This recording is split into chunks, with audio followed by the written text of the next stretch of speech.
এইসব কথা কইয়া আমার কাটা গাইয়া নুনের সিটা দিয়েন না। একটু তাড়াতাড়ি খান আব্বা, তাড়াতাড়ি খান। চলো বাসর, আমরা খাওয়া শুরু করি। খবরদার, তুমি আর দিবা না, কেন? কারণ আমি তোমারে খাওয়াই দিব। দুপুর বেলা তুমি আমারে গোসল করাই দিছো না, এখন আমি তোমারে খাওয়াই দিব।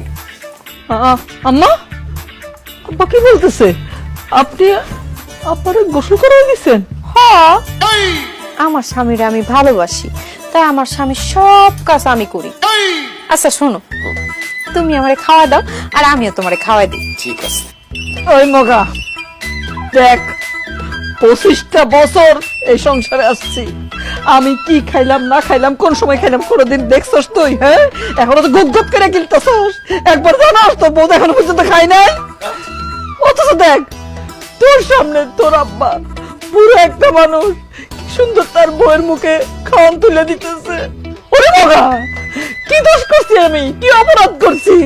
কেন তুই আমার এরকম একটু ভালোবাসলি না? কেন তুই আমার কোনোদিন এক লোক মুখে তুলে খাওয়াই দিস নাই?